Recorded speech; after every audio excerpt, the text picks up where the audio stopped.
মহিলা লীগের ক্লাবগুলো যে আবেদন করেছে সে আবেদনের প্রেক্ষিতে সিদ্ধান্ত হয়েছে যে আমরা 4টা ক্লাবকে ডেলিগেট করব। ছুটির দিনে বাংলাদেশ ফুটবল ফেডারেশন ভবনে কর্মকর্তাদের ম্যারাথন বৈঠক। 9 এজেন্ডা নিয়ে দীর্ঘ 6 মাস পর বৈঠকে বসল বাফুফের কার্যনির্বাহী কমিটি। প্রায় 4 ঘন্টার দীর্ঘ বৈঠকে নির্ধারিত এজেন্ডা ছাড়াও আলোচনা হয়েছে আরও বেশ কয়েকটি বিষয়। চলতি বছরে অনুষ্ঠিত হবে বাফুফের নির্বাচনের আগে কাউন্সিলরশিপ বাড়ানোর সিদ্ধান্ত নিয়েছে বাফুফের নির্বাহী কমিটি। নারী ফুটবল লীগের কর্মকর্তাদের বাফুফের কাউন্সিলর বানানোর যে প্রস্তাবনা ছিল তা পাশ হয়েছে নির্বাহী কমিটির বৈঠকে। 29 জুন বাফুফের এজিএমে নেওয়া হবে চূড়ান্ত সিদ্ধান্ত। নারী লীগ শেষে টেবিলের শীর্ষ 4 দলের কর্মকর্তারা পাচ্ছেন বাফুফের নির্বাচনের ভোটাধিকার। আমাদের বোর্ডে সিদ্ধান্ত হয়েছিল যে আমরা কাউন্সিলরশিপ কমাবো না।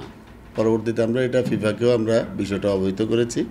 আর এখন যে বাড়ানোর বিষয়টা, এটা মহিলা লীগের ক্লাবগুলো যে আবেদন করেছে সে আবেদনের প্রেক্ষিতে সিদ্ধান্ত হয়েছে যে আমরা 4টা ক্লাবকে ডেলিগেট করব।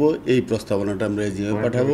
চলতি মৌসুমে প্রিমিয়ার লিগে 2 ক্লাবের পরিবর্তে অবনমন হবে 1টি ক্লাবের। আর বাংলাদেশ চ্যাম্পিয়নশিপ লিগ থেকে প্রিমিয়ার লিগে উঠবে 2টি দল, অর্থাৎ দল বাড়ছে প্রিমিয়ার লিগের আসছে মৌসুমে। বিপিএলে এবার 1টি দল রেলিগেটেড হবে, কারণ আরেকটা দল গত বিসিএলে খেলে নাই।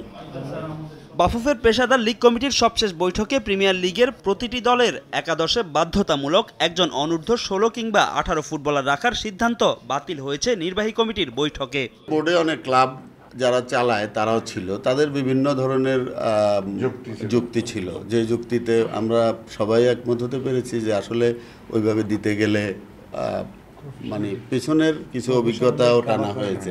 হ্যাঁ, প্রফেশনাল লিগ এটা কভার করে না।